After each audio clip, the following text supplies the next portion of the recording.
C'est un business qui ne connaît pas la crise. Les annonces se multiplient sur Internet. Pour quelques centaines d'euros, des escrocs vous proposent d'acheter de faux certificats de vaccination. Certains ont même imaginé des systèmes audacieux, vous faire injecter, avec la complicité de personnel soignant, du sérum physiologique plutôt qu'une dose de vaccin. Un moyen d'obtenir quand même le fameux QR code. C'est ce qui s'est passé à l'hôpital Sainte-Anne à Paris. Alors qui se cache derrière ces pratiques? Les dessous de ce système, le récit détaillé, décrypté dans un instant, juste après les dernières informations avec Anne-Solène Tavernier. C'est un hôpital parisien qui, comme de nombreux établissements, abrite un centre de vaccination anti-Covid. C'est ici qu'une infirmière vacataire est soupçonnée d'avoir délivré de fausses attestations. Une pratique mise au jour par ses collègues alertés depuis 2 semaines par son comportement, comme lorsqu'elle demandait à se charger personnellement de certains patients. Dans notre organisation, les box sont faits avec 2 personnes et à chaque fois, il y avait des personnes qui arrivaient et elle faisait sortir sa collègue du box. Et ce qui a mis aussi la puce à l'oreille de l'équipe, c'est que ces personnes qui venaient disaient tous qu'ils avaient déjà eu la Covid et qui venaient pour une seule injection. Prise en flagrant délit, elle a été renvoyée. Sur les réseaux sociaux, de petites annonces comme celle-ci proposent des solutions à tous ceux qui veulent un vrai QR code sans piqûre. Nous avons remonté l'un de ces systèmes en nous faisant passer pour un client potentiel. Allô? L'entremetteur nous explique le processus. Au préalable, tu m'auras envoyé une photo de toi. Ouais. Que j'aurai envoyé au médecin qui va te... Me recevoir? Un complice à l'intérieur du centre en charge de la fausse vaccination. Elle va te piquer, elle va rien injecter. Ok. Et toi, t'es sûr que c'est du sérum physio et qu'il n'y a rien d'autre? Dans tous les cas, elle n'injecte pas et c'est du sérum physiologique parce que je la connais. Une combine qui permet de repartir avec un certificat vaccinal à condition d'y mettre le prix. Niveau tarif, faut que je compte combien? C'est 400 euros. En plus des risques sanitaires, falsifier un certificat médical, c'est s'exposer à 1 an de prison et 15 000 euros d'amende. Et tout cela nous laisse un peu sans voix. Alors on va vous dévoiler les coulisses de ce qu'on vient de vous présenter rapidement pour essayer de comprendre ce phénomène qui est visiblement en pleine expansion. Margot Dadémar, bonjour. Vous êtes journaliste fait divers au Figaro. Vous avez notamment travaillé sur cette affaire de Sainte-Anne. On va essayer de comprendre ce qui s'y est passé. Roman Binkley, bonjour. Merci d'être avec nous. Vous êtes journaliste BFM TV. On vous a vu dans ce reportage parce que c'est vous qui avez mené l'enquête, notamment pour cette fameuse fausse dose à 400 euros. Vous allez nous raconter tout ça. Et puis à vos côtés, Fabrice Eppelboin. Bonjour, merci d'être avec nous. Vous êtes entrepreneur et enseignant spécialisé dans les réseaux sociaux, le web social. Vous allez nous expliquer un petit peu les dessous de ce business. D'abord, peut-être revenir sur Sainte-Anne, parce que là, pour le coup, on a une véritable infirmière qui avait donc organisé un système totalement frauduleux dans un centre de vaccination. Oui, c'est ça. En fait, cette infirmière vacataire de l'hôpital Sainte-Anne avait organisé tout un simulacre de vaccination.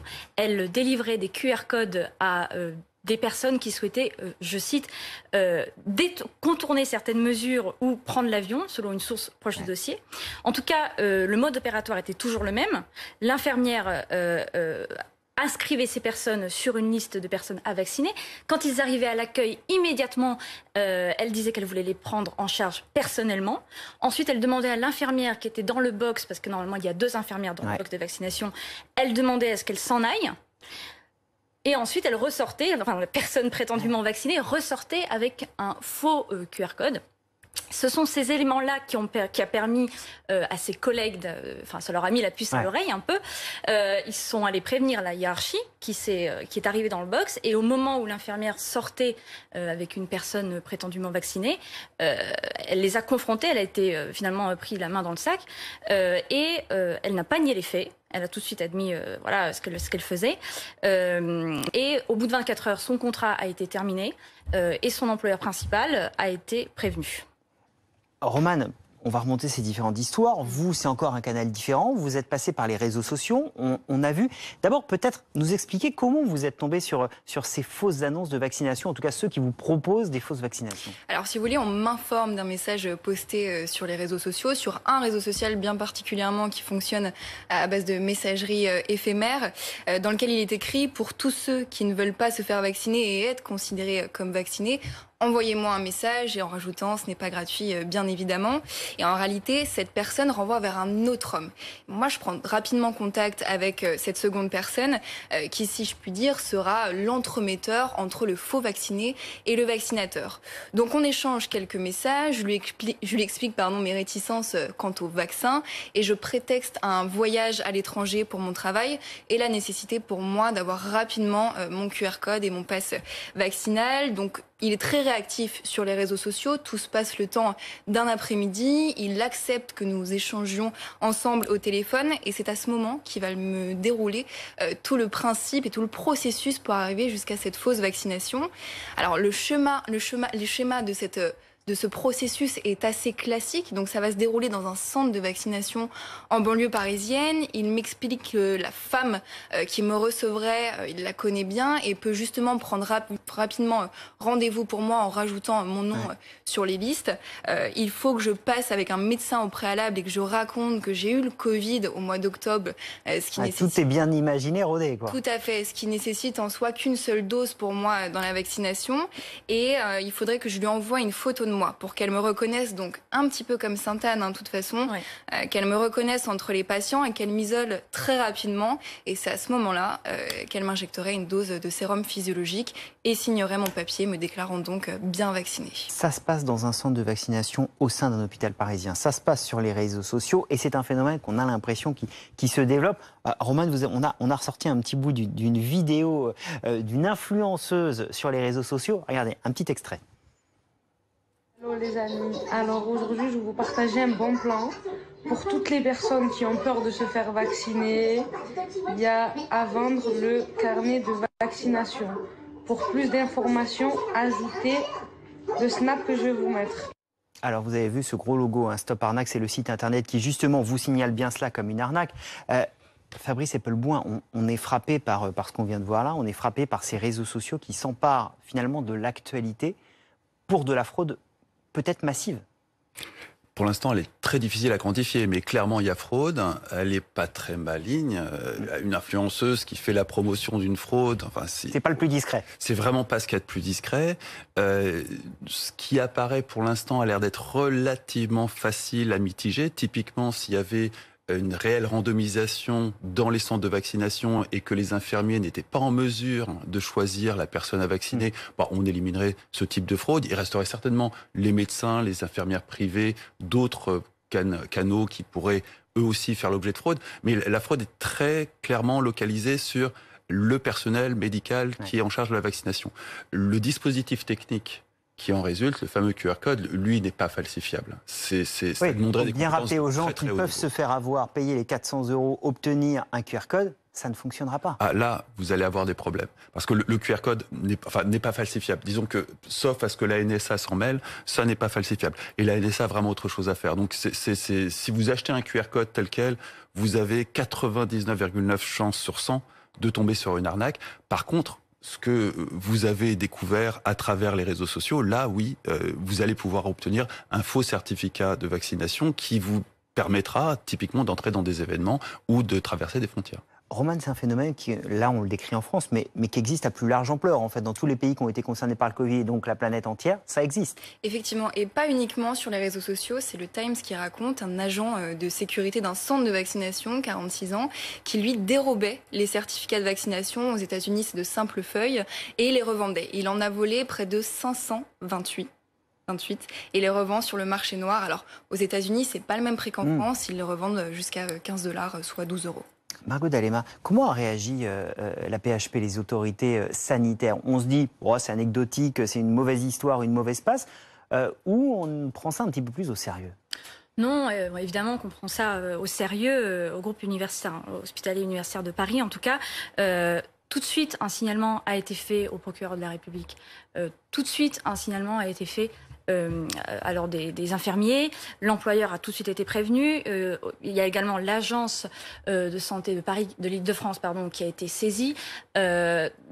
Toute la situation a été réglée très rapidement, car tout le personnel infirmier était, je cite, très choqué.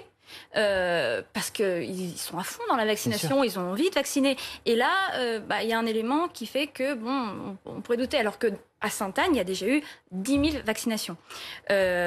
Donc, la direction a tout de suite trouvé une solution à la situation. Enfin, oui, a trouvé une solution à cette situation-là et a prévenu les autorités pour pas que cet acte qu'il cite comme étant isolé. Alors, d'après votre enquête, ça n'a pas l'air d'être isolé. Et opportuniste parce que ça a commencé au moment où on a commencé à délivrer des QR codes, c'est-à-dire début mai.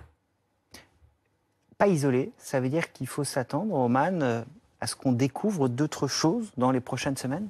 Oui, c'est possible. Et puis aussi, il faut rappeler que ces personnes-là se sont fait voir justement parce qu'il s'agit de centres de vaccination. Mais je vous rappelle aussi que les médecins peuvent vacciner dans leur cabinet, où là, bien évidemment, ils sont seuls, ils n'ont pas d'autres collègues, si ce n'est peut-être une secrétaire.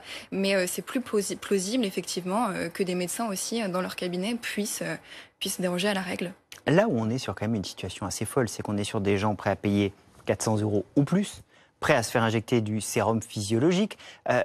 Ça veut dire qu'on s'adresse à une communauté d'anti-vax dans cette opération sur les réseaux sociaux ou c'est un peu plus large que cela? On s'adresse à des gens qui ont peur. Anti-vax, c'est une sous-catégorie des gens qui ont peur de ce vaccin et qui vont tout faire pour contourner, non pas cette obligation de vaccination, parce que pour l'instant elle n'est pas en place, mais cette nécessité d'être vacciné si on veut rentrer dans des festivals l'été, si on veut aller voyager à l'étranger. Là, on n'a pas le choix. Il faut se faire vacciner. Donc ces gens qui ont peur vont chercher des solutions pour éviter de se confronter à leur peur, qui est cette vaccination. La solution, elle est de trouver tous les moyens possibles et imaginables pour les rassurer, et puis parallèlement à ça, à faire appliquer le droit et à faire en sorte que les gens qui participent à cette fraude soient sanctionnés, et sanctionnés rapidement. Ce qui est toujours un problème avec la justice française. Je note quand même que le différentiel de prix entre la fraude américaine, qui est de l'ordre de 12 € le certificat, et la fraude française, qui est de 400, montre que le dispositif technique français est beaucoup plus solide que le dispositif américain, où on pourrait presque imprimer soi-même ses feuilles de vaccination. En France, c'est beaucoup plus compliqué. On ne peut pas falsifier un QR code. Et donc, on est obligé de corrompre le personnel médical. Et Dieu merci, le personnel médical, en général, est assez carré sur les valeurs et sur l'éthique. Et donc, du coup, ça coûte très cher. C'est une barrière à l'entrée qui n'est pas négligeable et qui nous protège finalement plus que les Américains. Vous avez réagi, Romane? Oui, je pense qu'au-delà de la crainte du vaccin, il y a aussi une question de business. On le rappelle, 400 €, c'est pas rien. Moi, l'entremetteur avec lequel j'échangeais m'expliquait qu'il n'en était pas à sa première demande, qu'il avait été même obligé de retirer le post qu'il avait mis sur les réseaux sociaux, tellement il y avait de demandes et que tout passait au bouche à oreille. Donc il y a aussi une question d'argent, je pense. Ces réseaux sociaux, et quand on voit que finalement il y a un véritable succès, est-ce qu'on est là sur toute la complexité du complotisme, c'est-à-dire de ce lieu où on peut avancer un peu tout et n'importe quoi et organiser un business en 3 fois rien? Parce que là, on est aussi déconcerté par la facilité de tout cela. Ah mais là, on n'est pas dans le complotisme. On n'est pas en train de vous expliquer que le vaccin va vous faire pousser des antennes 5G ou des choses comme ça. On est dans une fraude, tout simplement. Ouais. Au même titre qu'on va vous vendre des fausses Rolex, on va vous vendre un faux vaccin. Et donc, on va utiliser les réseaux sociaux pour très concrètement, trouver ce qu'on appelle du lead en marketing, des clients, et ensuite avoir un processus de transformation de prospects en clients, ce que vous avez vécu de façon un peu rudimentaire, parce qu'évidemment, quand on fait ça légalement, c'est beaucoup plus encadré et beaucoup plus automatisé. Là, vous avez quelque chose de plus empirique. Oui. Je ne sais pas comment le système de paiement se faisait, mais j'imagine qu'on n'est pas dans un paiement en bitcoin, on est vraiment dans des bons d'achat ou des choses comme ça. Pas du tout. Le mode de paiement que moi, il me demandait, c'est il serait venu à ma rencontre en fait avant la vaccination et je lui aurais payé en cash, en liquide. Ah oui, donc c'est fastidieux et très difficile à industrialiser. Donc on est vraiment sur de la petite arnaque. Par contre, c'est de la petite arnaque qui peut se démultiplier à foison. Et là, les dimensions peuvent commencer à être inquiétantes. Mais c'est le même système qui est utilisé pour du deal, de toute façon. Ces réseaux sociaux à base de messagerie éphémère, on les connaît très bien. Les autorités aussi les connaissent bien. Margot d'Adhémar, on rappelle évidemment que tout ça est totalement illégal. Une enquête va avoir lieu pour ce qui s'est passé à Sainte-Anne. C'est en tout cas ce que le GHU de Paris espère. Ils veulent vraiment faire lumière sur ce qui s'est passé. Après, je voulais juste revenir, vous disiez par les réseaux sociaux, mais c'est aussi beaucoup de bouche à oreille. Bien sûr. Là, typiquement, dans ce qui s'est passé à Sainte-Anne, il semblerait, en tout cas selon une source proche du dossier, que ce soit des personnes qui aient un lien de parenté, qui seraient issues de la même famille, pas nécessairement de la famille de l'infirmière qui a fait cette fausse vaccination, mais en tout cas des personnes qui se connaissent. Donc on peut se dire, ah tiens, cet été, j'ai envie de partir, mais moi je connais un... Voilà.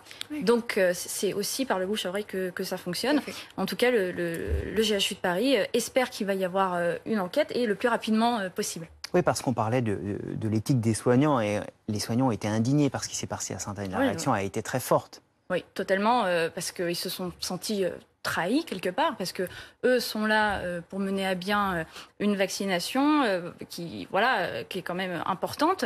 Et là, il y a un élément qui fait défaut, à qui ils faisaient confiance et au vu et au su de tous en plus. C'est ça qui a beaucoup choqué, je crois. On dit petite délinquance, c'est pas du gros business, c'est du business commercial plus que du complotisme. Il y a qui derrière tout ça? Il y a une multitude de petits délinquants qui chacun vont improviser un petit système de vente qui n'est pas bien compliqué. Hein. C'est vraiment le b.a.-ba du petit business sur Snapchat ou Facebook. La drogue se vend déjà sur ces mêmes modalités, donc la façon de procéder est connue. À partir de là, c'est pas extrêmement complexe à monter. La seule chose rassurante là-dedans, c'est que ça peut pas monter en gamme de façon spectaculaire. Dans la mesure où il n'y a pas de passerelle de paiement et il n'y a pas d'automatisation du marketing, on n'est pas non plus dans de l'achat de campagnes publicitaires. Donc le risque est de voir une multitude de petits délinquants. On n'est pas dans un risque qui consisterait à avoir des gens qui achèteraient des leads et généreraient des millions de prospects. Parce que très clairement, il y a énormément de gens qui sont prêts à payer pour éviter de se faire vacciner. La limitation va être dans la multiplicité des opérations à mettre en place, qui sont des petites opérations. Quand vous dites ça, vous vous basez sur quoi? Sur les réseaux sociaux? Est-ce que vous y observez? Sur cette capacité à monter en charge. Typiquement, si vous êtes obligé d'avoir un être humain qui vient récupérer des billets à un endroit donné, vous ne pouvez pas avoir 10 000 clients en parallèle. Alors que si vous avez une passerelle de paiement avec une carte bleue, là, ça ne posera aucun problème. Quand vous dites qu'il y a beaucoup de gens qui sont prêts à avoir de faux certificats pour ne pas se faire vacciner, on est en France face à une proportion non négligeable de la population qui a peur, voire qui est anti-vax. Et au milieu de tout ça, vous en avez une proportion non négligeable qui, malgré tout, veut aller passer des vacances à l'étranger, veut aller dans des festivals de musique cet été. Et là-dedans, sur un pays de 70 millions d'habitants, on va très facilement trouver 1, 2, 3, 4 millions de personnes qui seraient tout à fait prêts et qui auraient les moyens de payer 400 € pour éviter de se faire vacciner. D'où le fondement de ce business qui peut marcher. Romain, quand vous échangez avec cette personne au téléphone, elle vous pose des questions, elle essaye de mettre des garde-fous, comment ça? Et pas tellement, c'est ça qui m'a surtout choqué, c'est qu'il était loin d'être insistant. Il me laissait vraiment lui répondre à ma guise, en fait. J'avais pas forcément besoin de répondre du tac au tac. Je lui ai aussi exprimé mes réticences quant au fait de prendre rendez-vous, lui, en citant mon nom ou quoi que ce soit. Il me disait, écoute, si tu veux toi-même prendre rendez-vous sur Doctolib, tu peux le faire. Tu n'as pas besoin de me donner ton nom et ton prénom. Une photo suffit pour que la dame te reconnaisse. Après, voilà, il m'a bien précisé aussi que si je voulais que ça se fasse vite, elle pouvait prendre rendez-vous pour moi en rajoutant mon nom sur les listes. Mais il était loin d'être insistant. Donc je pense qu'il avait effectivement d'autres demandes et que mon cas était assez isolé. On a parfois l'impression que toutes ces histoires, elles sont très très loin de nous parce qu'on se dit c'est trop compliqué. Enfin, je suis pas un as d'Internet, je suis pas un as des réseaux sociaux, je vais jamais trouver ce genre de business ou j'ai pas les bons contacts dans tel hôpital. Moi, je suis déconcerté par la facilité. Vous n'avez pas eu de difficulté à remonter la file, finalement? Non, pas tellement, puisqu'il y a aussi des mots-clés, vous le connaissez bien sur les réseaux sociaux. Il suffit de taper faux certificat vaccination, dérouler un peu notre fil d'actualité, et on tombe rapidement sur des messages qui nous emmènent vers d'autres messages, qui nous emmènent vers une publication où, effectivement, on nous propose ce service. Sur les réseaux sociaux, de toute manière, c'est assez simple de remonter jusqu'à un filon. Voilà, c'est connu. Et contre ça, on ne peut pas faire grand-chose? On peut mettre des forces de police à enquêter. Maintenant, les forces de police sont disponibles en quantité limitée. Elles sont déjà passablement débordées. On peut mettre des forces de justice pour sanctionner. Maintenant, il y a un réel problème de rapidité de la justice à agir et à se saisir de telles affaires. Faire une requête pour avoir l'identité derrière un pseudonyme sur Snapchat ou sur Twitter, c'est hélas long et compliqué. Et pour ça, il suffirait d'une loi qui simplifierait tout ça. Mais aujourd'hui, c'est long et compliqué. Et on a des affaires infiniment plus graves que ça à gérer avant. Au final, on est dans une situation où on est dépassé aussi bien sur notre appareil judiciaire que sur l'appareil policier. Merci beaucoup. Merci à vous trois d'être sur le plateau d'Affaires suivantes, nous aider à décrypter ce business, vraiment on peut l'appeler comme ça, des faux certificats de vaccination. Dans un